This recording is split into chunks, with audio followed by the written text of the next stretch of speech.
Hey, salut tout le monde! Aujourd'hui au podcast, on a Zach, on a Rémi, mais surtout, on a notre invité David Bocage. Salut Dave, comment ça va? Salut les gars, ça va? Non, c'est pas vrai, ça va, ça va ouais.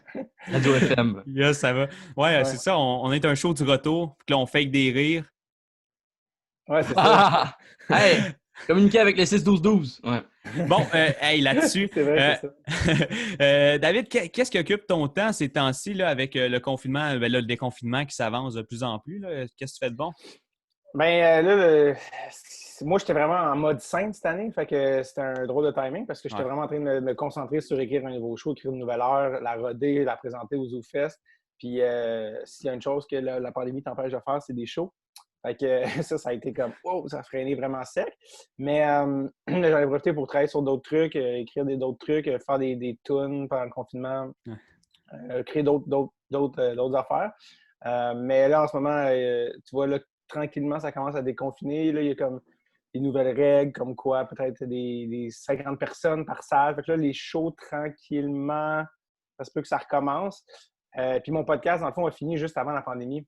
Fait que ça, j'ai été chanceux à ce niveau-là. Mais là, tu vois, on est en train de commencer l'enregistrement de la saison 5 quand ça a frappé. Fait que là ça serait tranquillement, là, avec des mesures sanitaires, de recommencer à enregistrer pour la saison 5. Vu que c'est à un, ça pourrait bien se faire là, à distance, dans un studio, placer ça à distance. Fait que là, tranquillement, c'est comme de reprendre tout ça. Là, cette semaine, j'ai recommencé. J'ai fait un show au Wi-Fi Comedy Club, qui est un show par Zoom. Fait que As-tu éventuellement, aimé ça pourrait ça? recommencer. Ouais, c'était cool, honnêtement, c'était vraiment cool. C'était comme un peu le next best thing, là, si on veut, dans le sens que ça ne remplacera jamais, évidemment, un vrai Ouais, show non. puis la scène, Ouais. mais ils sont vraiment bien organisés. Tu as l'animateur d'un bar, tu as les humoristes de l'autre, personne n'est en T'entends un peu de contact. rire? Ouais, tu as comme un retour de son. OK. Fait que les gens allument leur micro, là, les gens qui n'ont pas, mettons, d'enfants puis 8 chiens, là, ils allument Ouais. pour que tu entendes des retours. Puis tes voix, tu peux comme les voir sur ton ordi. Fait que, OK. honnêtement, pour vrai, c'est vraiment bien fait. Puis c'est comme le plus proche de l'adrénaline d'un show que tu peux se retrouver. Fait que Mais, tranquillement, ça repart. mais là, tu disais, ton podcast, t'enregistres les saisons à l'avance. Ouais, Fait que ouais, à tout est l'avance, oui. enregistré à l'avance. Genre, tu fais pas ça genre de fil en aiguille, tu fais ça d'une traite, puis après ça. Ouais, c'est ça. Ben moi, j'ai un podcast dont si on veut pas le mécanisme, mais c'est un podcast de booking, dans le sens que moi, je reçois des gens au podcast. Tu l'écoutes, je veux dire pour l'invité, oui, pour moi, parce que si tu en as écouté, tu veux revenir et tu as confiance, mais je veux dire, c'est le nom que tu vois, tu fais OK, je veux découvrir Ouais. ce qui cette personne-là. Fait que si Christopher Le Temps il est disponible le 11 juillet, T'as pas c'est le le choix 11 d'être juillet que ça va disponible. se C'est passer. ça. Tu sais, c'est Ouais, moi c'est ce que je ça. veux dire. Puis surtout que l'été aussi, mettons que on parle de joueurs de hockey ou de trucs comme ça, c'est là que les gars sont. Les gars sont en congé l'été, ils reviennent au Québec. Hmm. Des fois, c'est pas nécessairement des joueurs, c'est plein d'autres personnes. Puis si c'est des fois, c'est un 12 novembre, mais c'est un 12 novembre. Fait que c'est pas vraiment que je les enregistre d'avance ou c'est plus que je les enregistre quand les gens peuvent. Fait que Puis, j'enregistre un peu à l'année. Mais c'est sûr que l'été, on essaie de donner la claque parce que souvent, il y a ouais. beaucoup de gars qui sont revenus.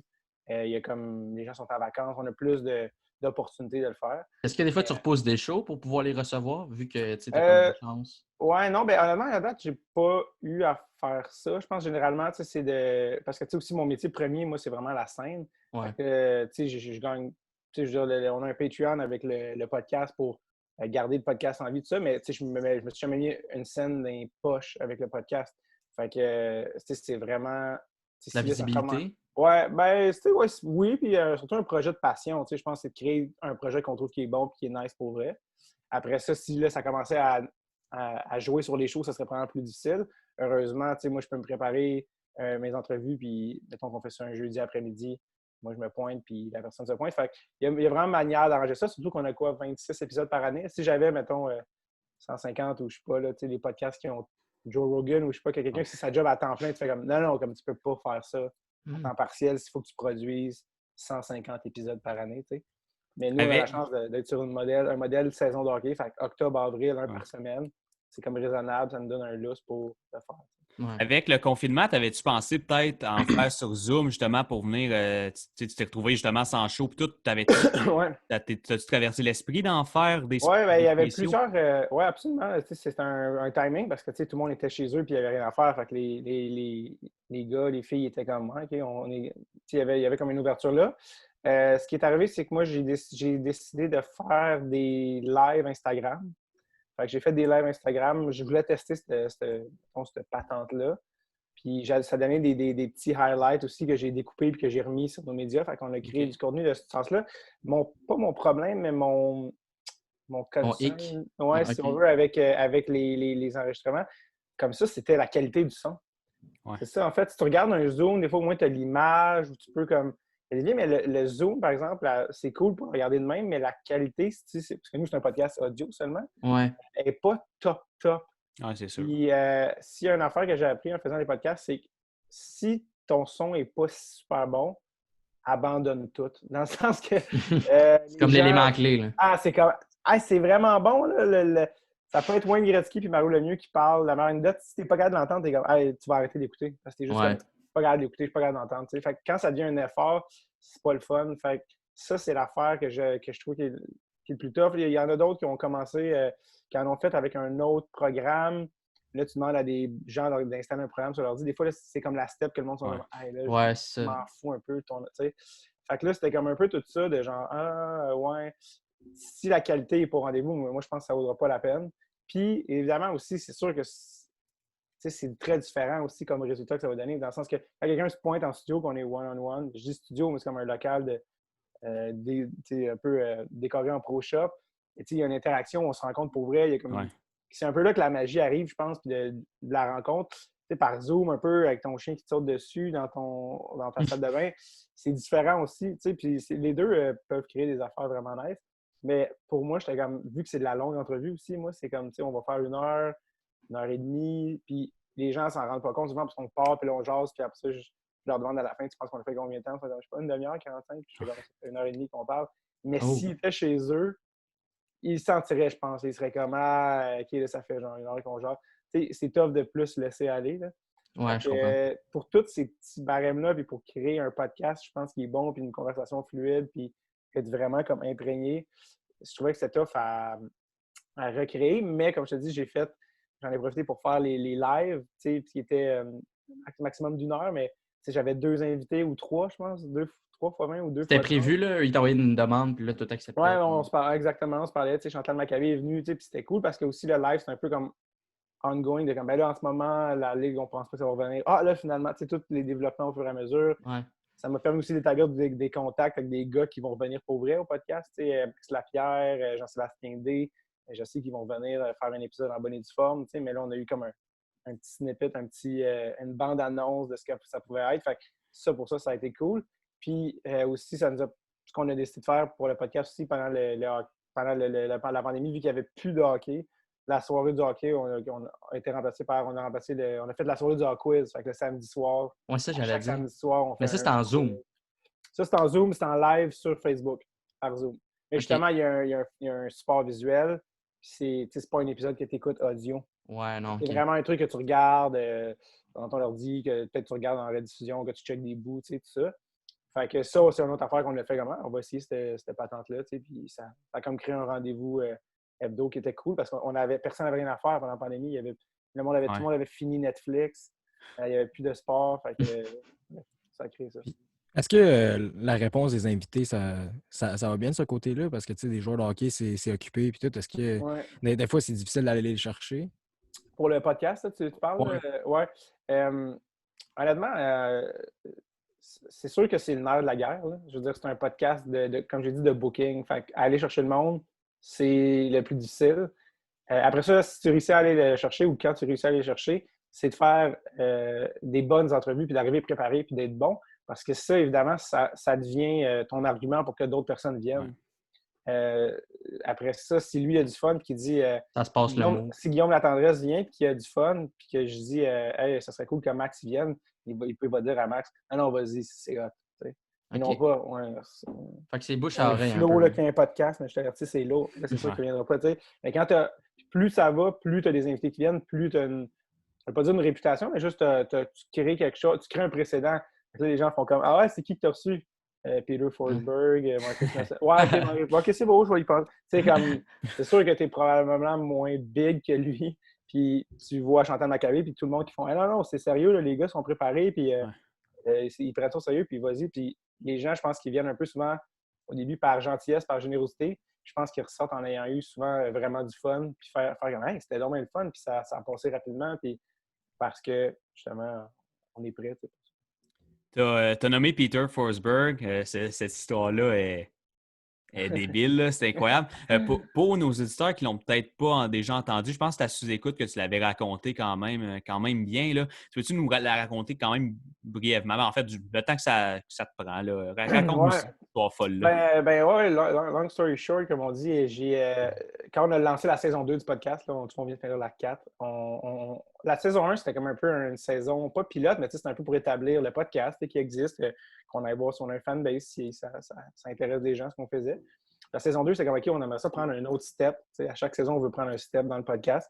On s'est dit, OK, qu'est-ce qu'on pourrait faire? Puis les gens nous demandent toujours, c'est qui que tu aimerais recevoir au podcast? C'est qui la personne que tu aimerais le plus recevoir? Puis c'est une bonne question parce que les meilleurs joueurs ne font pas les meilleurs invités, malheureusement. Fait que t'es comme, je sais pas. Puis c'est parti d'un truc très personnel. Puis je pense pour ça que c'est comme authentique et vrai. Mais c'est moi, mon joueur préféré quand j'étais jeune, mon premier joueur préféré, c'était Peter Forsberg. C'était les bonnes années de l'Avalanche, bien avant le cap salarial. Il y avait des équipes pas possibles. Puis Peter Forsberg, c'était mon gars, puis j'étais comme, ce serait malade de faire un podcast avec Peter Forsberg. Puis c'est comme, OK, on le fait. Fait qu'avec mon ami Tom, qu'on appelle Producer Tom au Adresse Tape, on a parti une campagne de socio-financement Ulule pour aller chercher, c'était quoi? C'était 5 000 $? Je pense que c'est 5 000 $. Ouais, je pense pour aller en Suède, pour aller rencontrer puis faire un épisode avec Forsberg. Puis évidemment, là, ça a comme... on a lancé ça à l'épisode 1. Là, ça a fait une boule de neige. Ça n'a pas pris 2 semaines. On avait ramassé 6 000 $. Puis dans le mois, finalement, on a ramassé plus que 6 000 $. Puis là, pendant toute cette année-là, il fallait le trouver. Parce que là, il fallait le trouver. Ouais, non, c'est ça. Au début, ça a l'air comme une idée. Ça a l'air comme une idée de gars chaud, mais pour vrai, c'était juste comme OK, ça serait cool. Là, pendant toute l'année, on a travaillé fort pour essayer aller trouver Peter Forsberg. Puis on a réussi à le trouver. À ce printemps-là, moi et Tom, on est allé en Suède. Mais tant qu'à être là, évidemment, on voulait en faire le plus qu'on pouvait. Fait qu'on a fait 8 épisodes en 10 jours en Suède. Puis pas genre à Stockholm, genre comme... Partout. Ouais, c'est comme si quelqu'un vient de Suède qui en enregistre un à Montréal, mais il en enregistre un à Bécomo aussi. Ouais. Ça va être... fait qu'on avait loué un char en arrivant, puis on a fait ça. On avait fait Marcus Naslund, justement, le président de la Fédération suédoise, des joueurs qui avaient joué dans le temps. Les premiers Suédois qui étaient venus, Anders Hedberg et Ulf Nilsson, c'était les premiers à venir dans les années 70. Un ancien gars de la Ligue nationale aussi qui est rendu commentateur là-bas, un journaliste, bref. C'est fou. C'est des entrevues en anglais? Oui, ceux-là sont en anglais. Puis on a fait aussi un making-of qu'on a enregistré. Moi, toute l'aventure, je la documentais en écrivant tout. Puis on a fait un making-of qui s'appelle « À la recherche de Peter » où moi puis Tom, en 4 épisodes, on décortique vraiment du moment qu'on a eu l'idée au moment qu'on est revenu et tout ce qui est entre les deux, tout ce qui a marché, tout ce qui n'a pas marché. Fait que là, ça a créé ce qu'on a appelé la mission Forsberg. Puis les gens qui avaient participé au socio-financement, il y avait évidemment la mission Forsberg. Fait que là-dedans, il y avait les 8 épisodes, les making-of, il y avait un petit feature vidéo, il y avait plein d'affaires.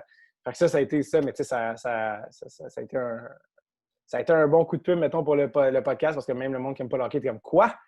Avez-vous trouvé? » Puis il est comment, tu sais? Fait que finalement, c'est malade, mais lui, on l'a trouvé, puis on a fait un podcast avec lui. Fait que, puis est-ce que c'est ton plus gros coup, tu penses, tu sais, avec le podcast? Probablement, honnêtement. Donc, tu es le plus fier ou il y en a d'autres que tu es encore plus fier que ça?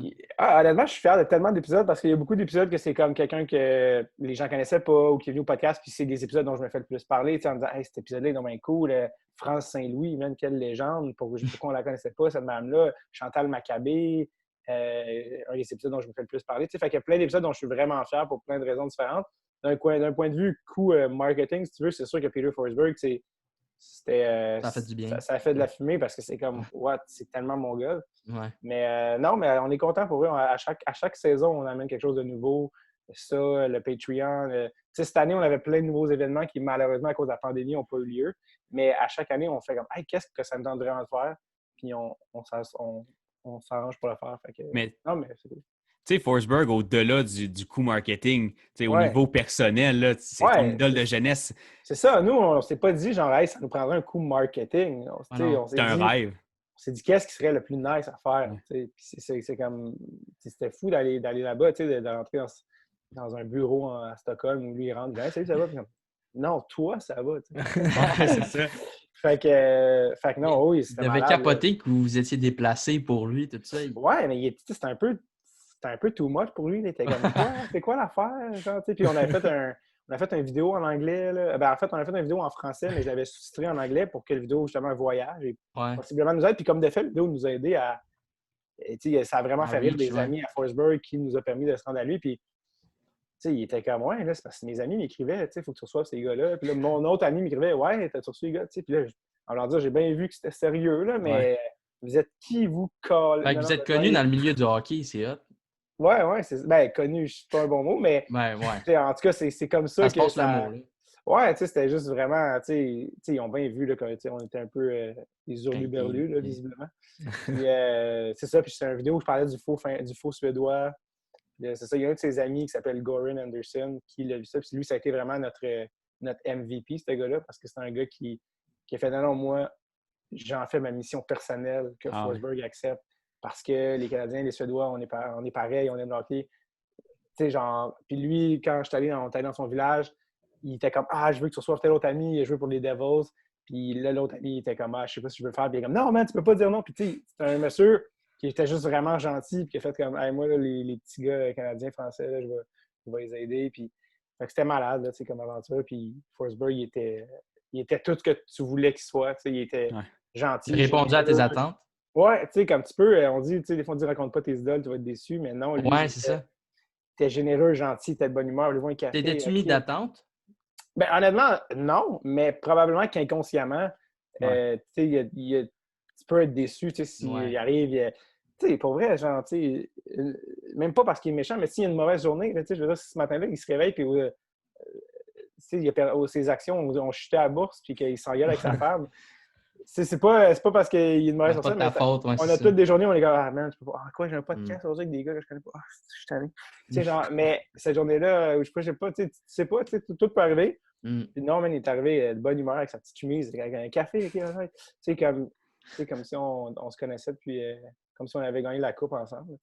Puis ça peut-tu être encore d'un plan de refaire un voyage à quelque part pour rencontrer encore du monde pour le podcast ou ouais, ben c'est sûr que on se fait demander aussi c'est quoi la prochaine mission Forsberg, c'est quoi la prochaine affaire. Puis c'est sûr qu'on y pense. C'est sûr que il va y avoir quelque chose à un moment donné. C'est là qu'en ce moment, c'est qu'à chaque année, on a amené de nouvelles affaires. L'année passée, ça a été un Patreon. C'est tout l'aspect financement aussi d'un podcast qui est comme une discussion un petit peu plus complexe, mais tu sais que pour faire des projets de même, ça prend de l'argent, dans le sens que la mission Forsberg, on l'a faite, mais on a mis notre argent personnel pour le faire.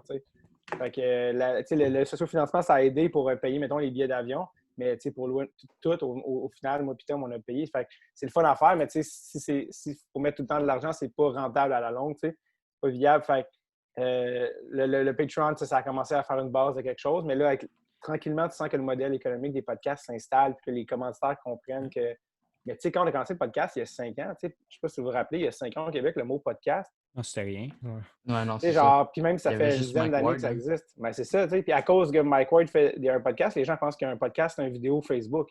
Parce que, tu comprends ce que je veux dire? Exact, ou YouTube. Fait que ça en dit long sur la culture du podcast. Mais là, tranquillement, je sens que les commanditaires, puis un peu, les gens font OK, tu peux payer pour de la pub. C'est quoi que tu offres avec ton Patreon? Excuse. C'est quoi qu'on a au Patreon?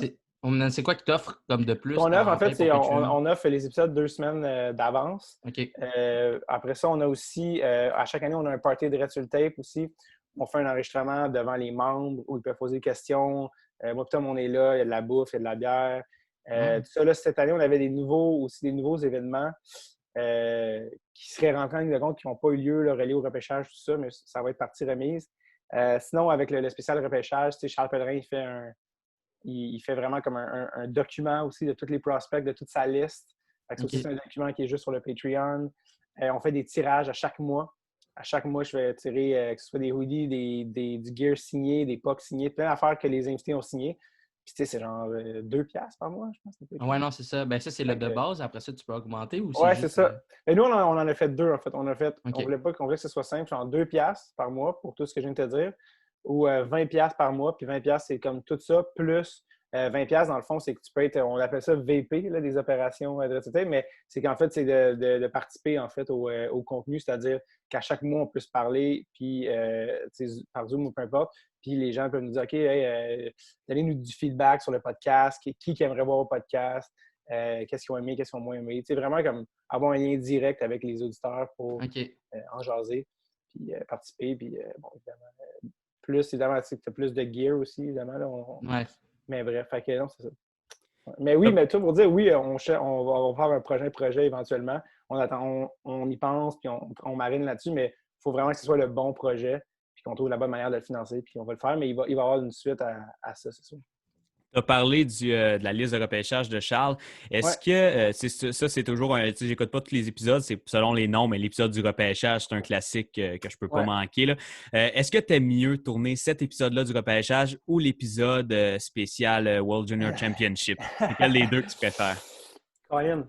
Bonne question, hein? Les deux ont une dose d'excitation bien à eux. Là. Le World Junior, c'est comme vraiment un timing précis là, à chaque année en décembre, puis c'est excitant avec c'est Charles et Stéphane Leroux. Mais je pense que l'épisode du repêchage vient frapper une corde encore plus. Avec Snake. Avec Snake Boisvert, qui est également cinéaste, si vous avez la chance de voir. Il a fait des films. Ah ouais? Bref, ouais. Je ne savais pas. Non, juste comme des fictions que tu as autofinancées. Ah ouais, OK. Bref. Ah ouais. toute une vie, ce gars-là. Et non, celui-là, je pense qu'il m'intéresse encore plus parce qu'il y a quelque chose qui dure dans le temps avec cet épisode-là. Puis Charles, il se prépare, là, on parle d'un épisode qui s'étend sur 1 an, 2 ans, parce qu'il regarde les joueurs jouer, après ça, il regarde jouer la année de draft. Fait qu'il travaille toute l'année là, pour cet épisode-là. Il regarde des gars en Suède avec son pad, puis il est comme, hein? Genre, pendant toute l'année, il check ça, puis vraiment, puis Charles prend ça comme on le voit dans l'épisode, super au sérieux, puis tu sais, vraiment, OK, non, je veux vraiment que ma liste soit... Fait que c'est malade, puis ce que j'aime du draft, c'est que c'est comme l'ultime méta... Tu sais, comme... C'est qu'une science qui est tellement tough, le draft, tu peux pas savoir exactement. Les prédictions, ouais, tu sais, tu peux... Tu sais, le monde, des fois, comme, lui, mais tu sais, là, on a vraiment 2 gars qui ont regardé jouer le plus possible, évidemment, sans être des vrais scouts, mais qui ont vraiment vu jouer, qui ont des opinions, puis qui nous en apprennent aussi sur ces gars-là. Puis il y en a là-dedans qui vont devenir des superstars. Puis il y en a là-dedans que tu ne reverras jamais. C'est un flop. Pourquoi? Puis je pense que les épisodes ils prennent aussi une autre dimension avec le temps. Là, j'ai écouté justement, il y a comme 2-3 semaines, j'ai écouté un d'il y a 2 ans. C'est le fun de voir ça. Puis, oui, lui, mais j'aime ça écouter sur tout le monde, d'aller voir les vieux textes sur Internet. C'est le fun de voir ceux qui ont mis le doigt sur ces bonnes affaires. Ça fait juste 2 ans, là, des fois, quand ça fait 5... Des fois, quand ça fait 2 ans, t'es comme « Ah, il avait raison, il avait tort. » Puis là, 3 ans après, tu fais « Alors, finalement, il avait peut-être... » Tu sais, fait que 300, 5 ans, 10 ans après, tu fais comme « OK, ouais, finalement, on avait vraiment vu ça ou on s'était vraiment trompé là-dessus. » Puis, tu sais, le draft, c'est comme quelque chose de vraiment spécial, là, de faire comme... C'est tellement important. T'sais. Puis là, en plus... Weird, mais cette année, c'était supposé être à Montréal, avec Lafrenière, puis là, la pandémie, c'est super hollywoodien, là, toute cette affaire. On avait 14 choix, les Canadiens, t'sais. Fait que non, c'est ça, l'épisode du repêchage, là, je me fais beaucoup écrire, là, puis je sais qu'il y a beaucoup de gens qui n'écoutent pas tous les épisodes, mais celui-là, il y en a qui l'écoutent, qui me réécrivent, je l'ai écouté 2 fois. Parce qu'il y a tellement de détails. Là, c'est des épisodes fluff qu'on fait, c'est 2-3 heures. Ouais. Puis il y en a qui l'écoutent avant le draft, check le draft. Là, ils ont la liste de qui va où. Réécoute le podcast, genre, OK, fait que si lui va là. Tu sais, fait que je pense que c'est vraiment cool. Ça a comme créé un following. Puis il y a plein de gens qui ne connaissaient pas Charles, qui le connaissent maintenant. C'est comme, OK, tu Maurice, ou qui connaissaient Charles. C'est comme, OK, t'es un malade mental plus que je pensais. Fait que non, le draft, c'est vraiment le fun à faire. 2 questions pour poursuivre là-dessus. Premièrement, est-ce qu'il va y en avoir un cette année? Un épisode du draft? Oui. Absolument. Il y a beaucoup de gens qui m'écrivent, qui écrivent à Charles, qui sont comme, qu'est-ce qui se passe? Puis la réponse est très simple. On attend d'avoir une date pour notre draft. Non, c'est ça l'affaire. Hein? On attend d'avoir une date, puis il n'y a pas de date. Puis tu vois, là, avec ce qui est arrivé, encore une fois, Hollywood qui frappe, mais avec le premier show total qui appartient à une équipe qui n'est pas encore déterminée, si on avait enregistré avant ça, ben, ça aurait pris un autre sens. On aurait été comme, alors que là, il va y avoir, s'il y a des playoffs, il va y avoir le draft après pour la loterie pour le premier. S'il n'y a pas de playoff, il va y avoir une autre loterie pour le premier quand même. Fait que tout ça, il faut qu'on attende d'avoir les équipes aussi parce que ça, dans le contexte, c'est ça qui va donner du sens aussi un peu à OK, ben là, on peut anticiper telle ou telle affaire. Là, il manque encore trop d'informations je pense que ça paraîtrait quand tu l'écouterais. C'est comme, mais là, pourquoi il dit ça? On sait que. Ouais. Fait qu'on attend un peu. Mais oui, il va y avoir un épisode. Charles a travaillé toute l'année. Il est prêt. Il a encore sa liste. Là, évidemment, il y a plein de choses qui ont changé. Il n'y a pas de moins de 18 cet été. Il y a plein de tournois qu'on n'a pas. Mais c'est pas grave. Je vous confirme que l'épisode va avoir lieu. Puis plus ça va aussi, plus le déconfinement avance. Fait que, je pense que ça va être... Il y a une époque là, de dire qu'on allait faire un épisode avec Snake, ça aurait été quand même impensable d'être dans la même pièce. Et là, c'est possible de penser que 3 personnes sont à 2 mètres dans la même pièce. Justement, Snake, c'est ça ma deuxième question. Ça s'est fait comment, votre association ensemble? Là, comment vous êtes connus? Comment que ça a fait qu'il a rejoint ton podcast? C'est drôle, tu me dis ça. J'essaie de me rappeler, ça fait déjà 2 ans qu'on fait le spécial draft avec lui, je pense que c'est oui. la 3e année. Je pense que lui, ça a commencé que je voulais l'avoir comme invité. La première année, c'était-tu avec Charles? Tu sais, je parle de la notion des choses, mais je pense que oui. Je pense que oui, c'est avec Charles. Oui. C'est ça, je pense que ça a commencé que je voulais l'avoir comme invité parce que ce gars-là, il a une vie. C'est un gars qui s'est fait connaître sur un blog avec le surnom Snake70. Mais dans le fond, c'est un bonhomme dans la quarantaine, cinquantaine, qui s'appelle Simon Beauvais, qui est traducteur, puis que finalement, il s'est fait engager par une équipe du junior majeur. Cinéaste. Ouais, c'est ça, il se peut pas, ce gars-là. Ouais, il est incroyable. Puis tu sais, il y a comme un delivery, puis comme genre de petit monsieur, puis fait que là, j'ai fait, j'aimerais ça l'avoir au podcast. Puis je pense que la première fois qu'on a fait l'épisode, ça a été un double épisode. Je pense que ça a été comme l'épisode Snake, où on parlait de lui, sa vie, tout ça. Puis après, genre 1h30, on a fait, bon, commençons l'épisode de repêchage. Puis on a fait comme, finalement, on a fait dans 3h30 d'épisode, je sais pas trop quoi. Fait que, là, on avait fait, ça, c'était la première fois, je pense. Puis là, après ça, on a fait, ouais, mais là, il faut qu'il revienne à chaque année. Puis lui et Charles, évidemment, ne seront pas évidemment d'accord sur certaines affaires. Puis Snake, il aime ça, être champ gauche, il aime ça, mettre un gars que tout le monde voit 26e, 3e. Tu sais, t'es comme, Puis il est comme, ouais, check ça. Puis là, Charles est comme, t'es complètement barjot. Fait que là, évidemment, Charles aussi, il y a ses gars qui aiment. Puis l'équilibre entre les deux est bon, tu sais. Ils pensent pas à la même affaire ou ils sont pas complètement, tu sais. Fait que là, je pense l'année prochaine, on est retourné vraiment juste le draft. Puis là, c'est là que c'est devenu vraiment, je pense, la formule. Mais c'est comme ça que ça a commencé. Je pense que c'était juste comme, je voulais l'avoir. Puis après, on en a profité pour comme jumeler sa spécialité, si on veut. Il amène de quoi, lui? Il faut que ce monsieur-là ait une plateforme. Il faut qu'il ait une tribune. Là. Ouais, puis en plus, il était sur Twitter. Il avait un full gros following. Puis là, cette année, il a quitté Twitter. Ouais, tu vois, on est comme, pourquoi? Il était tanné. Ouais, je sais pas. Consacré au film. Ouais, c'est ça. Il voulait se concentrer sur sa carrière. Un gros projet, cinématographique. Et c'est tout un personnage, Justin. Ah ouais, que je l'aime. Mais c'est ça ce qui est spécial avec lui, tu l'as dit, c'est ses prédictions champ gauche, là, que tu peux pas l'ostiner, là. Il sait que ça va être ça, là. Le gars qui est censé sortir 26e, il va être le 3e meilleur joueur du draft. Mais mettons, sur 2 ans, y a-tu déjà eu raison? C'est-tu arrivé que... oui puis non. Évidemment, quand on refait des podcasts aussi, on revient sur l'année d'avant, puis on revient sur le passé, puis on a ri dans tous les cas des gars qui aimaient trop, tu sais. C'est Charles, puis lui, il adorait un gars qui s'appelait James Shepard, tu sais. Vous ne connaissez sûrement pas, mais c'est ça. Puis, tu sais, mettons, il capotait sur Jeff Skinner, Snake. Puis Skinner, quand il est arrivé dans la ligue, il était vraiment hot. Ouais. Puis là, il est comme, aujourd'hui, il est bon, mais il n'est pas non plus si bon que ça. Un peu trop payé. Beaucoup trop payé. Puis, mais il y a quelques gars sur le. Là, je ne m'en souviens plus comme ça, mais des joueurs sur lesquels il tripait. Tu sais, comme l'année passée, c'est qui? Là, tu vois, là, c'est encore trop tôt parce que c'était juste l'an passé. Mais Snake, c'était pas Newhook, c'était... C'était pas Peyton Krebs. C'était Krebs, voilà. C'était Krebs qui mettait 4e, je pense. Il capote sur Peyton Krebs. Mais là, ça fait juste 1 an, mais comme... Taboire, man. J'espère que pour Peyton Krebs qui va livrer la marchandise, c'est beaucoup trop de... Mais bref, à voir avec le temps. Mais ouais, il part sur des chais, sur des gars. Et ça, pour notre plus grand plaisir. Ça, c'est certain. J'espère qu'il va être là cette année. Ouais. On veut vraiment le faire avec les boys de cette année. Zach, mais c'est ça, Max. Il me fait penser un peu à toi dans la façon la façon que vous le décrivez. Là, t'es vraiment champ gauche. Ouais, exact. Quoi, je suis pas la même chose. Je suis pas champ gauche. Mais oui. Non, t'es anti-canadien. Non, c'est pas Dans quel sens je suis champ gauche? Ben, t'es chaud au repêchage. Il y en a qui sont classés, genre, je sais pas, 15e. T'es genre, ben, moi, je le vois dans le top 5. Puis... Je pense pas avoir fait ça. Ben oui.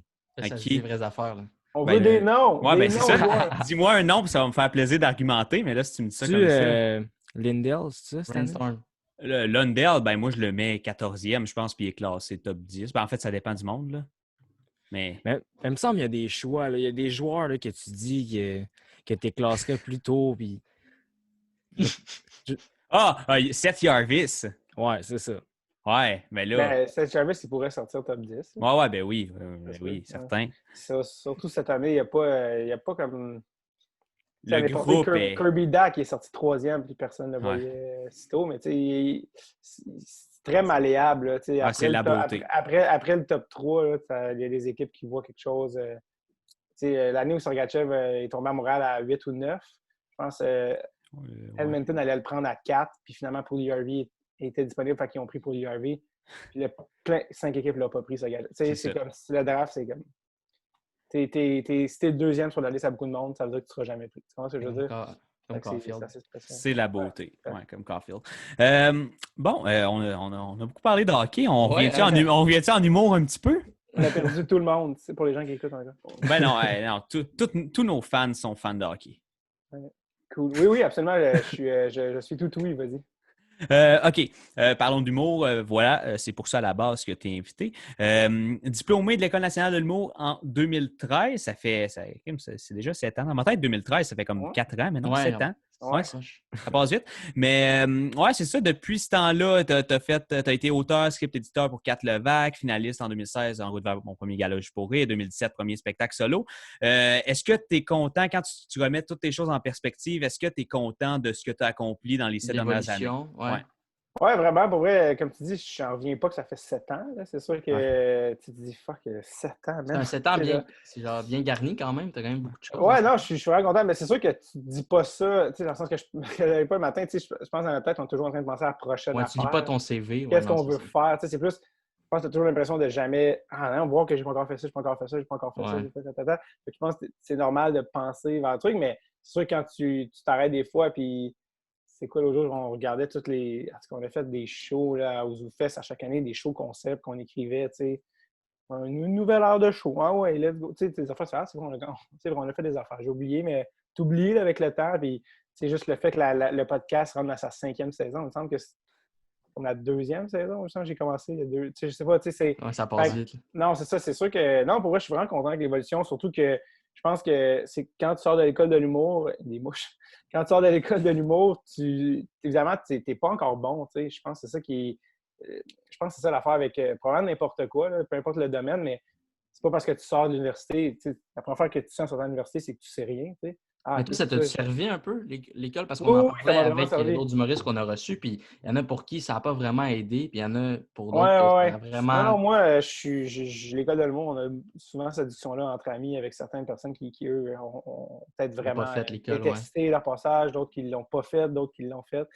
Mais moi, je pense que si c'était pas l'école de l'humour, je ferais probablement pas d'humour en ce moment. Tu sais, c'est quelque chose qui permet de légitimiser un peu, de prendre cette voie-là, puis d'arriver avec aucune confiance, puis de tester des jokes devant tes amis. Mais est-ce que tu travailles dans un bar, tu sais? Mais aimais-tu le stand-up avant de faire l'école nationale ou c'est même l'école qui t'a fait tomber en amour avec ça? Non, j'étais vraiment un gros fan d'humour depuis que j'étais jeune. Puis tu dis stand-up, là, mais même, je te dirais l'humour at large. J'aimais le stand-up, mais j'aimais beaucoup l'humour de sketch, les tunes, tout ça.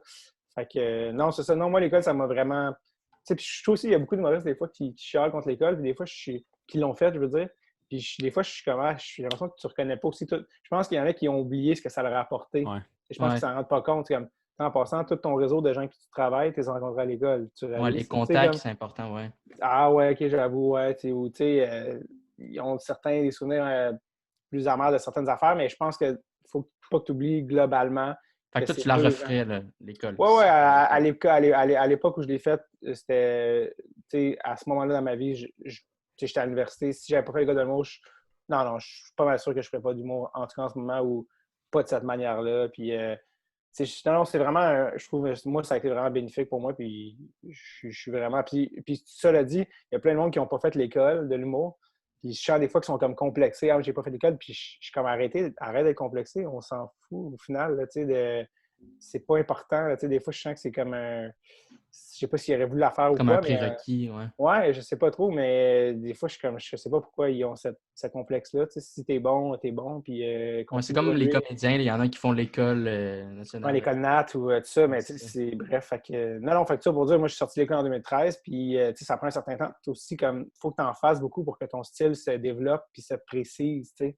Fait que quand tu sors, tu fais des affaires, mais c'est pas tout. Tu as comme l'essence de ta personne, mais tu pas exactement sur ton X. Puis je pense que c'est là que le vrai travail commence aussi, parce que tu entames ça à l'école de l'humour, mais là, c'est vraiment ta job à temps plein si tu décides de faire ça en sortant de l'école. Il y en a beaucoup de gens qu'on ne voit jamais. Mais de faire ça, fait que je pense que je suis content parce que je pense que j'ai évolué à travers les années. Puis mon style aujourd'hui, je le sais vraiment c'est quoi, puis il est plus clair autant dans le fond que dans la forme. Je sais c'est quoi une joke que je fais comme oh, oui, ça ça va sonner. Oui, mais ah oui, ça c'est du David Bocage. Dans le sens que ça c'est moi qui fais ça. Tu penses que ça t'a pris combien de temps pour justement trouver ton style d'humour? Pour vrai, ça prend des années, puis je te dirais que c'est pas un processus, je pense, qui est jamais, entre guillemets, fini. Dans le sens que oui, à un moment donné, oui, là, tu trouves vraiment ton identité, puis je pense que je suis là-dedans. Mais tu vois, j'ai même pas encore sorti mon premier one-man show officiel, dans le sens que là, je suis là-dedans en ce moment. Mais pour moi, ça a pris des années, mais tu sais, je veux dire, il y en a, Catherine Levac, à l'école de l'humour, elle savait qu'est-ce qu'elle faisait déjà. Tu sais, il y en a d'autres, ça a pris plus de temps, où ils savaient, mais il fallait qu'ils le polissent un petit peu plus. Mais tu vois, là, aujourd'hui, je sais plus vraiment que c'est quoi mon style, autant dans le fond, c'est-à-dire de quoi je veux parler, puis la forme de comment je vais en parler sur scène.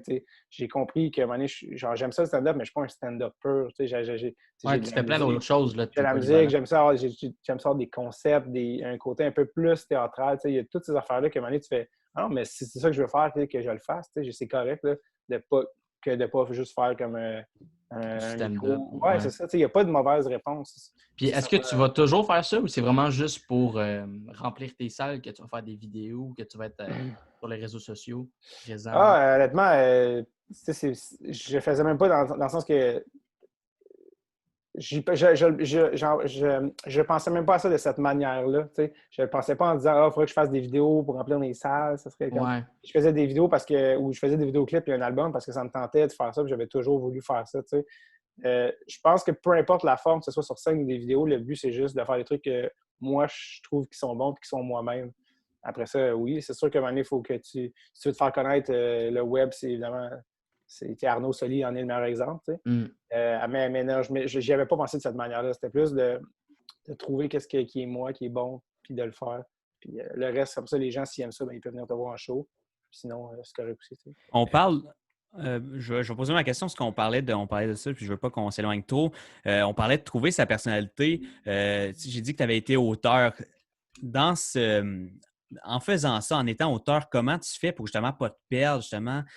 Parce que c'est complètement différent. Là, à ce moment-là, tu n'écris pas pour toi, tu écris pour quelqu'un d'autre. Ouais. Est-ce qu'il faut que tu te mettes à la place de cette personne-là, de justement essayer de te reconnaître dans son humour? Ou comment?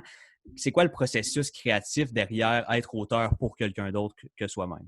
Oui, c'est une très bonne question, honnêtement. Moi aussi, la particularité avec cette affaire-là, c'est que j'ai été auteur, mais pour des personnes très précises et proches de moi. Alors que si tu es auteur de profession, et que tu fais auteur de l'école de l'humour, tu veux vraiment écrire pour des gens. Là, ça demande vraiment ça devient ton métier. Fait que vraiment, il faut que toi, tu t'adaptes toujours à la couleur de quelqu'un.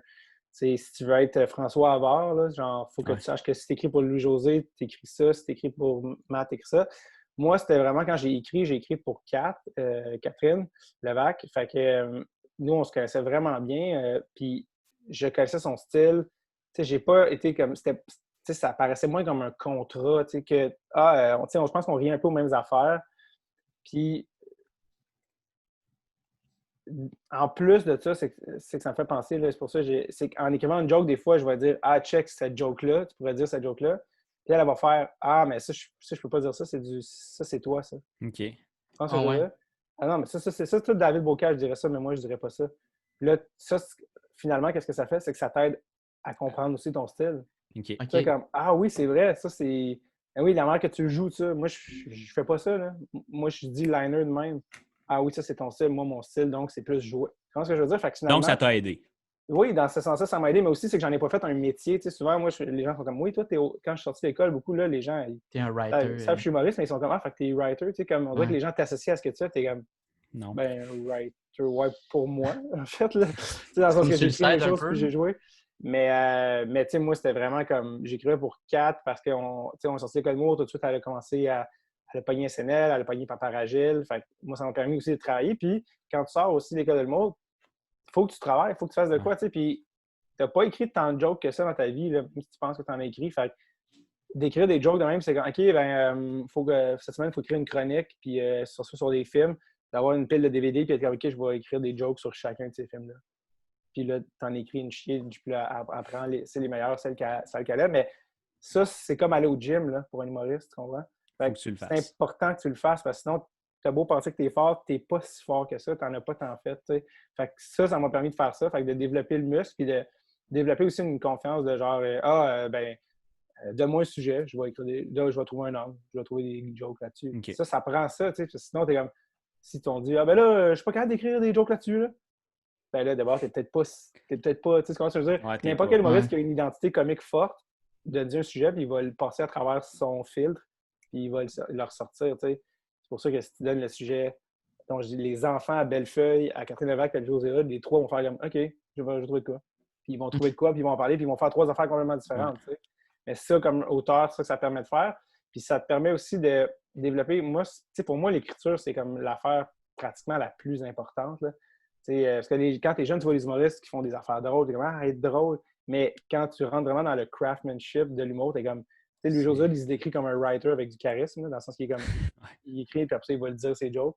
Mais c'est ça, tu sais, c'est comme, OK, c'est quoi, tu sais, c'est quoi de penser à les meilleurs sujets, les meilleurs angles, les meilleurs jokes. Tu sais, c'est vraiment comme l'art d'écrire des jokes.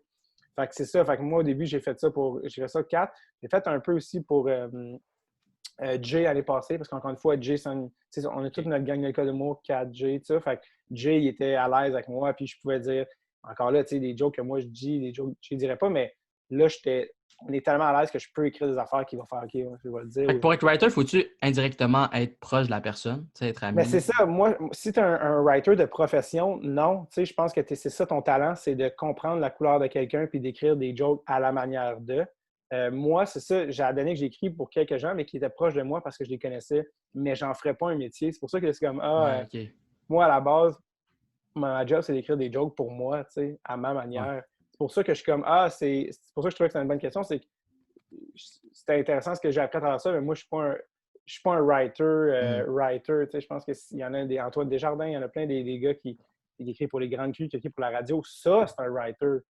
Tu sais, ça, c'est un gars que dans la vie, c'est un writer. Il s'appelle Simon Cohen. Tu sais, c'est un autre gars qui écrit. Il y a un autre gars aussi qui écrit avec Simon Leblanc et François Bellefeuille. Ils sont deux humours complètement différents. Un blanc de mémoire. Là, mais, puis un writer, c'est juste du brainstorm ou c'est vraiment juste amène des blagues? Parce que je sais qu'il y a le brainstorm qui est super important dans l'humour. Puis, ça peut être les deux. Ça dépend toujours de l'artiste avec qui tu travailles, qu'est-ce qu'il a besoin. On avait un prof à l'école de l'humour qui disait « mon royaume pour une prémisse », dans le sens que le gag, c'est le dernier. Pour certains, le gag, c'est le dernier de leurs soucis. Ils vont le trouver, le gag. C'est pas ça le problème. Ils sont comme « j'ai besoin d'une prémisse, de quoi je parle, comment j'approche le sujet. » Fait qu'il y en a qui ont plus besoin de prémisse, puis ils ont plus de facilité que les gags. Il y en a qui ont bien des sujets, mais ils n'ont pas de gag. Fait qu'ils aimeraient ça, avoir la finishing touch là-dessus. Ça dépend honnêtement de vraiment de 1000 affaires. C'est quoi le contrat? Si tu écris pour une chronique radio ou tu écris pour un one-man show ou tu écris pour une présentation de gala, c'est 3 affaires complètement différentes qui vont demander des trucs différents, que l'artiste va vouloir faire ça. Bref, c'est ce que je veux dire. Mes réponses sont vraiment longues. Je sais pas si ah ben non, mais c'est parfait. C'est la beauté du podcast. Ouais. Voilà. Fait que non, c'est ça. Fait que c'est pour ça que je m'excuse, il y avait comme 8000 parenthèses dans ma réponse. J'espère que c'était clair. C'est très clair. La question aussi avait des volets. Là. Mais à la base, ta relation avec Catherine Levac, ça part-tu de l'École nationale de l'humour ou vous connaissiez avant? Non, on s'est rencontrés à l'École de l'humour. En fait, on s'est rencontrés à l'audition, la 2e audition de l'École de l'humour. Fait que c'est en avril 2011 où ils font revenir ceux qui ont... OK, il y en a plusieurs. OK. Moi, je pensais qu'il y en avait juste une puis ils choisissaient. Non, il y en a 2. Ils prennent... ils coupent genre 80% du monde. Ils gardent 30 personnes puis ils mettent ça sur 2 jours, genre 2 x 15. OK. Puis après ça, ils en recoupent la moitié. Puis là, ils en gardent 12, 15. Puis moi, j'étais sur la même journée que Jay Dutombe, Catherine Levac. Fait que tous ces gens-là, tu les as connus à l'école. Oui, c'est ça, exactement. On était tous dans le même cohorte. Sam Breton aussi. François Tousignan, Jess Shea. Donc, tous ces gens-là, on était dans le même cohorte. Puis Mehdi Boussaïdan, également. Donc, il n'y a pas Kevin Montreuil aussi sur cette Kevin Montreuil aussi, exactement. Il y en a beaucoup. Là, je vais en oublier, Espaillé, tout ça. Il y en a qui en font plus aussi. Là, mais fait que c'est ça. Fait que moi, dans ma deuxième journée d'audition, il y avait Jay et Kat. C'est la première fois qu'on s'est vus. Après ça, les trois, on était acceptés, ce qu'on ne savait pas à ce moment-là. Puis après ça, à l'École de l'humour, c'est là qu'on est vraiment devenus tous amis. Puis moi, j'ai sorti avec Kat aussi 4 ans, 5 ans, quand on était à l'École de l'humour, puis un peu après. Fait que c'est ça. Fait que non, c'est vraiment là qu'on s'est connus, les 4 amigos. Là. Jay, Kat, Sam puis moi, on était comme les inséparables. On avait la vanne de tournée, il y avait 3 vannes de tournée, on était dans notre van tout seul. On était encore vraiment amis. Donc, ouais. Puis est-ce qu'il y a un esprit de compétition à l'École nationale de l'humour ou c'est plus de fratrie? Surtout en tournée, hein, je pense, ou même quand vous présentez vos gags. Ouais, moi, j'ai pas. Peut-être que c'est moi le problème, mais j'ai pas un souvenir de compétition particulièrement. Je pense que c'est pas. Je pense que c'est plus de. Tu sais, c'est sûr qu'il y a comme un. Je sais pas si le mot compétition, c'est le bon mot, mais tu sais, c'est sûr que tu veux. Tu veux être le meilleur. Tu veux surtout bien faire. Tu sais, je pense que tu veux pas arriver le vendredi. Tu veux t'appliquer, c'est ton argent. Tu veux pas arriver vendredi puis être le numéro lourd, là, tu sais, comme je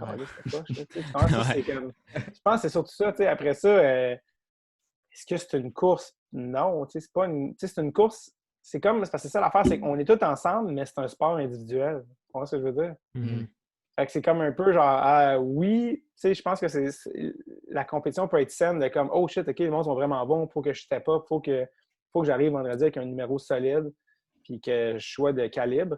En même temps, si telle personne est rendue à tel point dans son processus artistique, puis parce que c'est ça qui arrive avec l'École de l'humour, tout le monde arrive à des stades différents. T'sais, on arrive à l'École de l'humour, Sam Breton gagne déjà sa vie avec l'humour. Catherine puis moi, puis on n'a jamais fait de numéro d'humour devant le public de notre vie. Okay. On ne part pas au même endroit. Là. Jay a fait une couple de shows en bar, puis secondaire en spectacle, puis cégep en spectacle. T'sais. Donc là, on arrive à tous des endroits différents, avec des niveaux de confiance différents, des niveaux d'identité artistique complétés différemment. Parce que Sam, ça fait longtemps qu'il en fait, mais Kat, elle a fait l'écriture à l'université puis de l'impro, fait qu'elle a un personnage de scène, puis elle a une identité d'écriture. Elle a mis ça ensemble, là, elle est rendue là. Fait qu'on est tous à des stades super différents, tu sais. Fait que je pense que c'est le fun de s'entourer de ça, mais je pense que c'est une compétition, mais c'était pas... moi, je me souviens pas d'une... En tout cas, je sais pas si j'oublie, puis je suis vraiment naïf, mais je me souviens pas d'une ambiance malsaine. Je pense que c'était vraiment comme... Tu vas arriver le vendredi, puis tes amis aussi, le vendredi, ils rient dans la salle, un peu comme tu dis, comme dans une émission de radio, parce que le monde s'encourage. C'est comme, c'est pas grave, il y a des gags. Là, OK, fait c'est pas, il n'y a pas une énergie de tension. Là, non, pas... ça, les gens ne regardent pas le numéro des autres comme ça. Là, ils sont pas, genre, ils critiquent pas. Là, ça. Non, c'est plus la critique positive. Après les numéros, on donne des commentaires. Hey, je pense que tu aurais pu faire ça. As-tu pensé à telle option? Ça, j'ai vraiment aimé ça. Je pense que tu pourrais même faire telle affaire de plus, puis j'ai pensé à tel gag de plus. Ça, je pense que c'était moins bon pour telle raison. Fait que, tu sais, en tout cas, c'est ça, tu sais. Fait que je pense que... Puis il y en a, tu sais, aussi, pas que c'était pas compétitif, mais si tu t'en fous puis t'es pas bon, tu sais, ça se peut aussi que tu feras pas ça dans la vie, là, si t'aimes pas ça dans ça, tu sais. Mais non, je pense qu'il y avait une... Tu sais, même que nous, notre metteur en scène de tournée, il avait dit, moi, je prends les meilleures présentations. Donc là, vous allez tout écrire des présentations. Je ne ferai pas d'affaire de « faut que tout le monde en ait une, ça soit juste ». Non. Faites des bonnes présentations, le temps. Puis ça, c'est sain parce que dans la vraie vie, c'est de même, ça marche. Ouais. Il n'y a personne qui va t'engager parce qu'il faut que tout le monde ait leur petit grain. Non, c'est pas ça. Genre, les gens engagent les gens qui sont bons. Ouais. C'est ça. Alors, personne... Fait que vous apprenez rapidement à vivre avec la pression un peu. Ben, tu sais, je pense que ouais, on peut dire ça de même, dans le sens que c'est comme est-ce que tu es capable de livrer la marchandise? Il y a plein d'exercices. C'est comme OK, je vous donne le numéro de telle autre personne, il faut que vous écrivez tant de gags pour la semaine prochaine. Pour que des gags qui soient intégrés à son numéro. C'est ça notre job, là, dans le sens que c'est ça que tu peux faire dans la vie, écrire des jokes.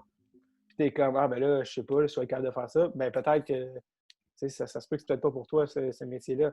Fait non, je pense que c'est ça. Fait que ça pour dire, est-ce qu'il y a une compétition? Oui, il y en a une peut-être un peu sous-jacente, mais jamais malsaine parce qu'on est tous ensemble là-dedans, puis on est tous très mauvais à différents moments, tu sais. Puis on a des meilleurs coups, des bons coups. Puis au final, notre show de tournée, tout le monde a travaillé ensemble.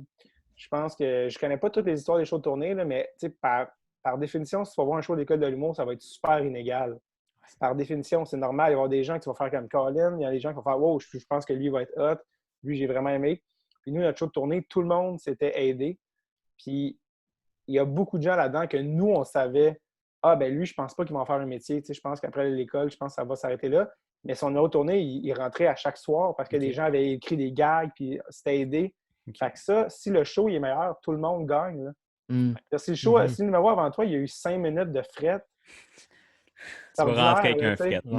Je veux dire, oui, là, tu vas peut-être. Tu sais, s'il y en a qui disent « Ah, tu vas bien paraître à côté. » Ouais, mais le show, il a pris une drop, puis il faut revenir, il faut remonter après. Fait que tout le monde s'était aidé, puis je pense que notre show de tournée, il était quand même relativement pas pire parce que plein de monde là-dedans que peut-être qu'ils ne font pas de l'humour aujourd'hui comme métier, mais leurs 6 minutes, qu'on soit à Saint-Pierre ou à Val-d'Or ou à Montréal, ils rentraient à chaque soir. T'sais. Fait que, bref, c'est pas vrai. Mais t'en parlais un peu plus tôt, tu sais, t'as des gars comme Jay Dutemps qui étaient de ta cohorte, puis Sam Breton qui peuvent vivre de ça, de leur humour. Est-ce que ça t'a déjà fait Est-ce que tu as déjà eu des remises en question parce que tu n'étais pas rendu nécessairement au même niveau qu'eux autres?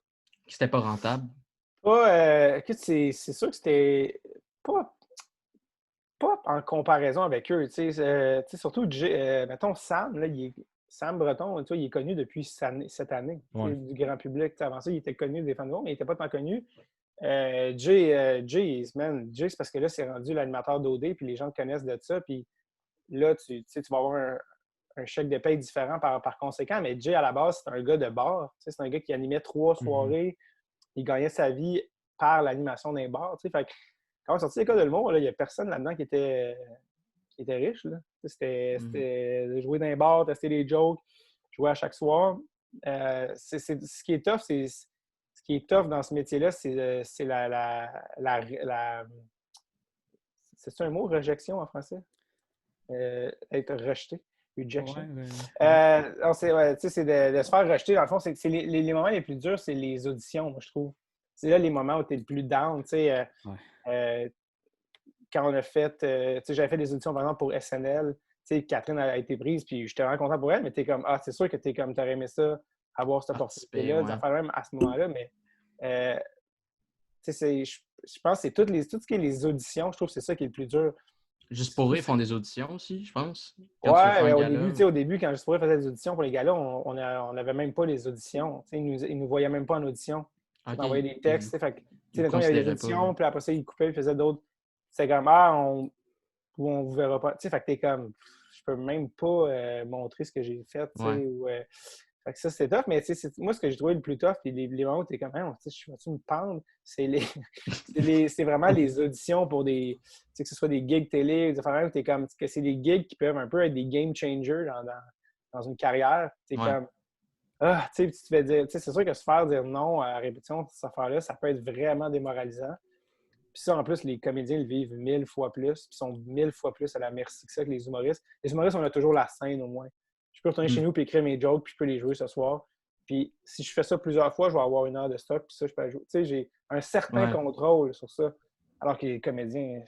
Puis si tu es déjà arrivé, ton game changer, mettons, est-ce qu'il y en a un que tu évaluerais comme vraiment qui t'a aidé, qui t'a poussé à être plus connu ou une émission non, ça se ferait que ça soit quelque chose comme une gig télé. Il faut que ça soit un SNL, un Like Moi, qui est Philippe Audrey. Que tu restes là puis que tu le fais, OK. Ça c'est ça que je considère vraiment des game changers. Sinon, pour moi, d'avoir été en route 2014, ça t'aide, mais c'est pas des game changers qui fait comme OK, attends, là, maintenant, genre tout le monde en parle, t'invites, mais c'est qui il y a 2 semaines, là, tu sais.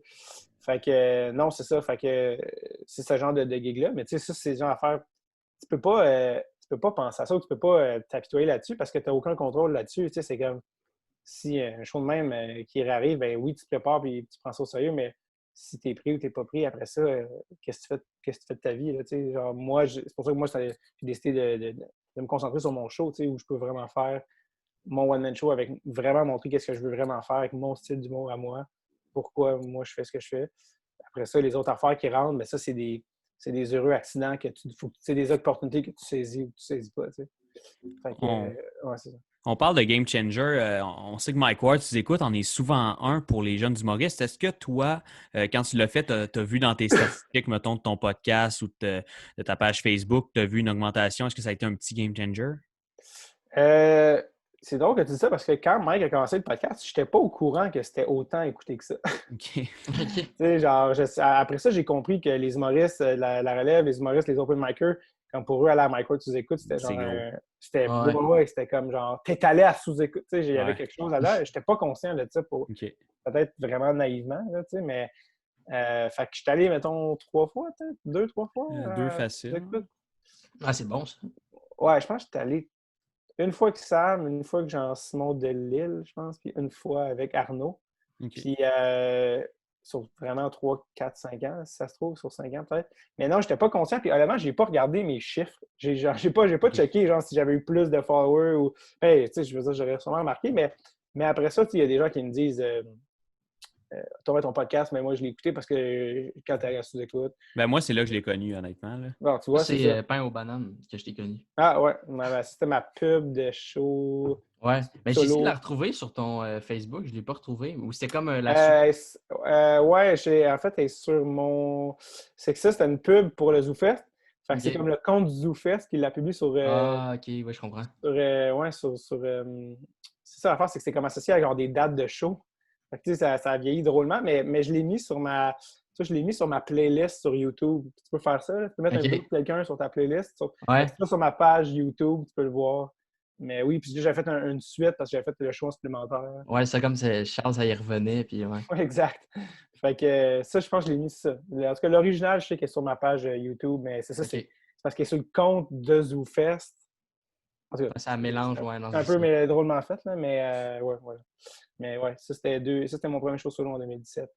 Fait que, mais tu vois, tu m'as connu par ouais, ben c'était quand même. Il y avait beaucoup de monde qui avait vu ça, là, ça se partageait. Moi, j'avais vu ça. Ouais, je me souviens, ça avait bien marché, tu sais, on saisit tout de suite un peu ta dimension d'humour. C'est ça qui est fun, parce que des fois, on dirait que les pubs, on dirait qu'ils essaient de présenter la personne ou l'humoriste, mais pas son genre, son style. Puis là, tu arrives au show et tu fais OK, c'est complètement différent. Mais toi, on saisit tout de suite le côté de M. Bocage. Tu sais, ouais, c'est ça. Le genre d'humour que tu as. Une petite folie un peu dérangeante. Non, mais c'est vrai. Ouais, exactement.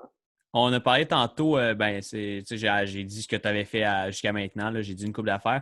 Là, tu as dit que tu n'y pensais pas tellement, que tu avais même tendance à oublier certaines choses. On se transporte dans 5 ans. Qu'est-ce que dans 5 ans, tu aimerais avoir fait que tu n'as pas fait pour l'instant? Ton one-man show, j'imagine? Ouais, le show, c'est vraiment en ce moment le core. Parce que aussi, t'as dit dans 5 ans? Ouais, 5 ans. C'est ça. Fait que dans 5 ans, tu vois, le show, il sort. En plus, avec ce qui vient de se passer, là, ça retarde. T'sais, littéralement, c'est comme si on avait fait pause d'un an. Pendant un an. Tu vas reprendre tes rodages, tout ça. Honnêtement, j'avais un rodage, moi, en avril, où je faisais vraiment une nouvelle heure de stock. Puis là, j'étais comme dans l'adrénaline, le sprint final. Puis honnêtement, probablement que je ne pourrais pas la faire avant avril 2021. Parce que là, les salles n'ouvriront pas pour vrai cet été. Ça commence tranquillement, mais ça ne sera pas du vrai rodage. Là, le stock, il va changer, j'imagine, vu qu'on. Et ça va aller à l'automne. À l'automne, il va encore avoir les soirées de rodage vont-tu reprendre? Fait que finalement, ça va aller à 2021. Tu comprends ce que je veux dire? Parce que là, tu n'as pas envie de faire une nouvelle heure de stock. Tu n'as pas joué depuis 6 mois. Tu n'as pas eu le temps de développer le matériel que tu étais supposé développer. Ouais. Fait que déjà là, c'est-à-dire que mon show, tant que je le rode, ça va vraiment être plus 2022, 2023, en fait. Fait que dans le fond, tu vois, déjà juste dans 2-3 ans, c'est là que ça va nous amener pour mon show. T'sais. Fait que le timeline, c'est déjà ça. Fait que le show, c'est ça, c'est ma priorité. C'est vraiment l'affaire que je me suis dit, c'est s'il y a une chose que je veux faire, que je vais avoir 100% de contrôle, puis que je veux qu'il soit 100% à mon goût, puis à moi, puis mon show de rêve, là, si je peux le faire, c'est ça que je veux faire. Fait que le show, c'est vraiment l'affaire numéro 1. Après ça, si le podcast, dans 5 ans, le podcast, c'est une affaire qu'on ne savait pas là, qu'on allait faire. Là, on a passé le cap des 100 épisodes. Si on peut en faire 100 autres, si on peut, comme je te dis, faire un autre voyage, on a des idées un peu de features, de projets sideline avec ça, que ça prenne une autre coche, ça serait vraiment cool. C'est sûr qu'il y a beaucoup de projets aussi là-dedans, beaucoup de projets sur lesquels on a moins de contrôle, mais il y a beaucoup de shows de télé que j'ai pitché, Je veux dire, dans 5 ans aussi, tout au côté cinéma aussi, il y a des trucs qu'on a écrits que tu sais pas qu'est-ce qui pourrait être débloqué ou pas. Mais si j'ai fait au moins un court-métrage, si on a fait un long, ça serait encore Un projet mieux. avec Snake? Un projet avec Snake, Je serais malade, pas c'est dans ce Alec sens-là. Pronovo, là. Ouais, avec Alex. Tu sais, Alex, c'est Ouais, exactement parce qu'il y avait eu Tony Speed, c'est ça? Ouais, le Tony Speed, c'est un short. Ça, Ça, c'est tu Alec l'avais qui l'avait. écrit? Non, ça, c'était vraiment Alec. OK. Moi, j'avais joué dedans, mais c'est ça, en ce moment, il y en a plusieurs que je suis en train d'écrire. C'est beaucoup ça que j'ai fait pendant la pandémie, vu que je ne pouvais pas faire de scène. Toutes les idées que j'étais comme, j'aimerais ça faire telle affaire si je Fait que tu as pouvais. quand même eu beaucoup d'imagination, parce qu'il y en a pour qui la COVID puis le confinement, ça a tué leur imagination. Ben moi, leur créativité. ça m'a étranglé au niveau de la scène. Parce que quand ça a arrêté, j'étais comme, nice, j'ai du temps pour finir les tunes, les trucs que je vais faire sur la scène. Puis là, là, j'ai réalisé, mais ton cerveau te joue un tour, puis t'es comme, non, c'est ça. En ce moment, ton cerveau, il bloque parce que c'est comme si je te dis, tu sais, fais du diabolo dans la tornade. T'es comme, ouais, mais il me semble qu'il y a une tornade. Ça a bloqué à ce niveau-là, puis ça me faisait chier parce que c'est comme frustrant. T'es comme, j'ai plus de temps pour la scène, mais c'est comme du mais faux tu vis temps. rien, fait que, ouais, c'est ça. Ouais, puis c'est comme, tu peux pas, tu sais, c'est un art vivant, l'humour. C'est pas comme un livre que tu écris, puis là, tu le remets. Tu sais, c'est comme, faut qu'il y ait un échange, faut qu'il y ait une certaine énergie. Fait que là, à un moment donné, j'ai arrêté d'essayer de forcer quelque chose qui était visiblement pas fait pour ça à ce moment-là. Là, tranquillement, ça revient, puis je réécris des trucs, puis j'ai fait un show sur Wi-Fi comme ça, puis là, tu peux, toutes les idées que tu as eues, que tu as écrites pendant le confinement, tu peux les reprendre, puis comme les développer, mais pendant ce temps-là, j'ai juste commencé à toutes les idées que tu te dis, j'ai ces idées-là, mais j'ai jamais le temps, parce que justement, la scène, quand tu fais ça, il faut que tu penses à ça tout le temps, là, chaque seconde, comment tu peux l'utiliser, puis tout ça.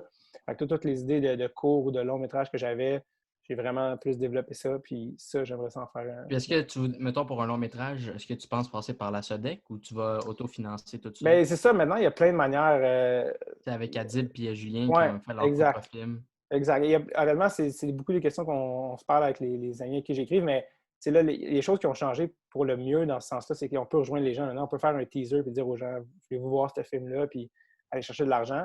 Mais c'est ça, je peux pas. Là, c'est parce que je rentrerais dans une brèche là, qui serait trop longue, mais le financement des films, c'est vraiment un dossier complexe, là, les applications. Mais tu envisages tout, dans le fond. Oui, tout est possible, mais ça dépend toujours c'est qui est sur ton film. Si tu n'as pas X personnes, oublie ça, tu n'as pas de financement. C'est pour ça que des fois, il y a des films au Québec qui se font, tu es comme. Il semble qu'il n'est pas bon, ce gars-là, dans ce rôle-là, mais s'il n'était pas là, le film n'était pas financé, carrément. Fait qu'il y a comme toute une manière de procéder là, qui est un peu laborieuse et vraiment ennuyante pour le commun des mortels. Donc, pour ça, je ne veux pas rentrer dans ça. Mais non, c'est long. Là. Tout est possible. Puis justement, comme tu le vois, ça change d'année en année. Mettons un Jay du Temple ou un Sam Breton qui devient connu une année. Mais l'année d'après, si tu mets son nom dans un pitch, ben là, ça change tout pour un diffuseur, pour un financeur. Fait que c'est ça. Fait que ça va se déterminer. Mais encore une fois, l'important, c'est, je pense, la qualité du projet. Et est-ce que c'est bon? Est-ce que c'est drôle? Est-ce que c'est quelque chose que j'aimerais voir? Ça doit aider après ça pour ton pitch de mettre, regarde, j'ai fait un court-métrage, j'ai joué dedans. Oui, exact, ça aussi. Puis un cours, un cours aussi, c'est pas nécessairement 22 minutes. Là. Il y en a des fois, c'est juste un 9 minutes, mais un bon 9, ça va vivre en festival. Des fois, même, il y a des gens qui sont financés, ils ont écrit un scénario, qui ont vraiment écrit un très bon scénario, qui n'a jamais été tourné, mais ce scénario-là devient leur carte de visite. Puis là, il y a des producteurs qui font « Holy shit, il est vraiment bon, ce film-là que tu as écrit. On ne fera pas ce film-là, mais j'aimerais ça qu'on fasse tel film. » Puis là, tu te ramasses. Ah ouais. Fait que ou genre, il est cool, mais t'en as-tu un autre? Puis là, tu fais, OK, ouais, j'ai voulu écrire ce film-là. OK, ben on va le développer avec toi, tu sais. Okay. Fait que, plein de portes peuvent s'ouvrir à plein de niveaux. Fait que, ça, j'aimerais ça faire ça. Puis voilà. Puis en fait, j'aimerais ça que mon show devienne aussi un album. Parce que mon show de scène va avoir des tunes. Okay. J'avais déjà fait un mini-album. C'est comme variété, un peu comme spectacle d'humour? Ouais, ben le mot variété n'est pas le bon, je pense. Mais je pense plusieurs choses, là. Ouais, exact. Il y a plein d'autres humoristes. Ben, sans dire que c'est comme Rachid, mais parce que Rachid, il va danser, il va chanter. Mais ouais, non, plus que du stand-up devant un micro. Là. Ouais, exact. Là, si tu regardais des gars comme. Je sais pas si tu regardes des humoristes internationaux, genre Tim Minchin ou Bo Burnham ou des gars un peu de même qui ont des shows sur Netflix, si tu as la chance, ben ils vont mélanger beaucoup de formes d'art à travers ça. qui est relié par l'humour. Donc, ça serait plus dans ce style-là que Rachid, mettons. Ouais, non. Mais je comprends ce que tu veux dire. Mais t'auras pas tes initiales, je sais tout ça, mais... Non, c'est ça. Ben, en fait, c'est la seule affaire que j'ai, c'est ça. Non, Ouais, c'est ça. Mais bref, fait que voilà. Ouais, fait que ça, c'est tous des trucs que j'aimerais faire. Puis, en tout cas, c'est quand même plein d'idées de projets, mais on ne sait pas, c'est comme des tracks, on ne sait pas lesquels vont avancer dans quel ordre. Mais ouais, voilà. Mais moi, je voulais savoir, est-ce que ça pourrait être une possibilité que tu ailles ton show télévisé sur le hockey en même temps, style humoristique, un peu à la Kevin Raphaël? C'est. Genre après un match de hockey? Ouais, encore une fois, il y a des trucs qu'on a pitchés là, dans ces eaux-là. Mais pas comme Kevin, pas comme Kevin. Kevin, il y a vraiment un vibe à lui. Moi, ça serait ce que j'aimerais faire. J'ai pitché des shows comme ça, reliés au hockey, mais ça serait plus proche du docu. Okay. Plus du docu. Genre les courts-métrages RDS, dans ce genre-là? Ou... J'ai pas vu. Mais ça passe des fois, c'est ça. comme juste des petits documentaires, mais ils appellent ça les courts-métrages. OK, j'ai plus la télé, malheureusement. Ah, OK. Ben, j'en ai une, mais j'ai pas le câble. Ah. Mais comme un bon millénial. Mais peut-être, je sais pas, j'ai pas le référent, mais ouais, plus quelque chose relié au docu, mais avec mon angle à moi, tu sais, de Red Tape, c'est-à-dire rigoureux, mais rigolo. C'est un slogan que j'ai Belle façon de...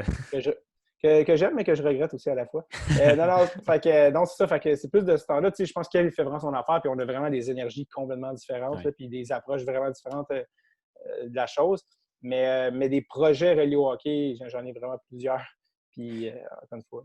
Mais dans le fond, c'est que tu veux proposer un projet que tu as créé puis qui se fasse accepter, pas qu'une compagnie télévisée te propose un projet puis toi t'acceptes, dans le fond. C'est un peu... Honnêtement, les deux peuvent être cool parce que, tu sais, je veux dire, un gars comme, tu sais, il y a des projets qui étaient comme ça, j'aimerais ça faire ça, puis ça serait cool, puis en même temps, comme je te dis, c'est difficile d'être en nombre, mais ça se peut. Mais un gars comme, mettons, Marc Brunet, je veux dire, toutes les séries qu'il écrit, que ce soit Le cœur a ses raisons, Like moi, ça, là, je veux dire, c'est de la grosse bombe. Dans l'absurdité, ouais, c'est ça. C'est de la bombe, là, je veux dire, un comédien, humoriste, peu importe, tu veux être là-dedans parce que c'est bon. Fait que l'idée un peu, c'est oui, c'est le fun de faire ses propres projets parce que souvent, c'est là-dessus qu'on a du contrôle puis sur lesquels on sait c'est ceux-là dans lesquels on sait dans quoi on est bon, mais à la base, je veux juste faire partie de projets qui sont nice, qui sont bons. Puis Marc Brunet, tu vois, c'en est un qui écrit des projets de luxe Like moi, ça a vraiment fonctionné. Ah ouais, vraiment. Puis c'était vraiment bon, c'est vraiment drôle. Puis il est vraiment drôle, Marc. Fait que toi, lui, c'en est un que c'est pas moi qui écrirais ça, mais ça me ferait plaisir de le jouer. Ouais. Sketch, les gars, y a-t-il un autre sujet sur lequel vous voulez embarquer? Moi, personnellement, non. Zacho? On a fait le tour pas mal, mais non, pour elle, c'était complet. Les réponses étaient... Ça accroche. D'excellentes réponses, oui. L'excellente interviewée. Les réponses sont très longues, je suis vraiment désolé, mais il y a souvent des petits A, petits B, petits C, petits D. Non, mais c'est ça, mais tu te répètes pas, c'est ça. Oui, c'est ça l'important. Excellent. Tant mieux. Toi, Zach, as-tu de quoi? Ou... non, je pense qu'on a fait le tour. OK. David, as-tu de quoi? S'il y a une chose que tu devais plugger là, qui s'en vient? Ouais. Où est-ce qu'on peut te suivre? Des choses? En fait, je voulais juste parler du chandail des foreurs en arrière. Est-ce que c'est un chandail de Simon Gamache? Non, c'est pas... Mais c'est intéressant. Je l'ai eu en entrevue, Simon Gamache, il y a comme... C'est vrai? Ouais, il est très, très smart. Là, tu l'as-tu eu à ton podcast? Non, hein? Non, ça fait longtemps que je veux l'avoir. C'est que je pense que j'avais eu un ami avec lui, mais je pense qu'il n'était pas au Québec à ce moment-là, Simon. Okay. Mais on se jaserait, tu me l'enverras au podcast. Il doit être dans la région montréalaise, j'imagine. Je sais même pas, honnêtement. Moi, quand je l'ai eu, c'est parce que c'était sa journée de son retrait de chandail à Val-d'Or. Moi, j'étais à Val-d'Or, là. Oh! C'est ça, puis c'était sa journée de retrait de chandail. Ouais, une saison quoi? 160, 140 points? Ouais, je pense que c'est 150, en tout cas, autour de ça. Ouais, non, il était... il était en feu. Il était solide, ça, Simon. Et puis un très, très bon gars. Tu as des solides histoires, lui. Ah, ben là, ça me fait plaisir. On se jaserait, mais oui, ça fait longtemps que je veux l'avoir. Lui, je pense que c'était Olivier Latendresse, qui est le frère de Guillaume, était venu à mon podcast. Okay. Avant que notre podcast soit diffusé, j'avais fait des épisodes pilotes pour me pratiquer. Finalement, cet épisode-là, Olivier, je ne l'ai jamais mis parce que je pense que j'étais trop mauvais. Puis, il faisait trop chaud dans le podcast. C'était catastrophique. Olivier était tout trempe. C'était vraiment gênant. Puis je pense que Simon, justement, lui, il connaissait. Mais tu sais, ça fait genre 5 ans de ça. Bref, puis Olivier, il n'arrête pas de me dire j'étais-tu si mauvais pour que tu le passes pas? Puis j'étais comme non, c'était moi le problème. Puis j'arrête pas de dire je vais le réinviter. Mais non, honnêtement, pour répondre à ta question, je suis sur Instagram, Facebook, c'est là que ça se passe. Moi, c'est vraiment mon show là, qui va sortir en rodage. Fait que si vous avez la chance, il y en a qui avaient acheté des billets en fait déjà. J'avais déjà des billets vendus pour le show d'avril. T'es-tu remboursé ou ça reste comme non, ça? en fait, ça, tu gardes le billet. Okay. Évidemment, au début, on ne savait pas, ça a poussé à juin. On était comme la pandémie va-t-il finir? Évidemment, complètement pas. Donc, ça risque d'être allé à début 2021. Mais gardez votre billet, honnêtement, parce que le show va avoir lieu. Puis je vais tester des nouvelles jokes plus d'autres nouvelles jokes. Puis ça va avoir lieu, puis ça va aller comme ça. Tranquillement, mon show va se travailler, va devenir éventuellement un one-man show. Mais sinon, le podcast, Drette sur le tape, qui est sur sur les plateformes où vous écoutez vos podcasts, 4 saisons. Le dernier épisode de la dernière saison, Guy Carbonneau, est passé au podcast. Très cool. Donc, saison 5, d'habitude, on est sur le modèle de la saison, là, d'octobre à avril. Là, je ne sais pas si on va l'être, mais que la saison, elle, ne sera pas là ou quoi. Ouais. Mais bref, à suivre. Mais ça va recommencer. C'est sûr, le Tape va continuer la saison prochaine. Mais non, Instagram, Facebook, toutes mes shows. Puis j'ai un channel YouTube. S'il y en a qui veulent voir les sketchs ou des affaires comme ça, puis mes vidéoclips, un album de mini-tunes qui est sur Spotify, iTunes aussi, que j'ai sorti. Je pense que le dernier truc qu'on a sorti, c'était avec Pierre-Yves Roy Desmarais pendant le confinement. Ouais, c'est le meilleur ami, là, l'histoire. Oui, BFF, j'avais vu ça. Ça, c'est la dernière. Mais bref, c'est ça. Fait que allez checker ça. Jetez-vous là-dessus. Bon, ben parfait. On va aller suivre ça. Merci, Zach. Merci, Rémi, d'avoir été là. Et surtout, merci, David. Ça a été bien le fun avec tes longues réponses complètes. On appréciait ça. Les gens vont être entertainés. Merci beaucoup, les boys. Puis à la prochaine. Merci, les boys. Merci, ça m'a fait plaisir. Puis bonne chance pour la suite. Puis j'espère vous revoir bientôt. Merci beaucoup. Merci. Yes, salut. Salut.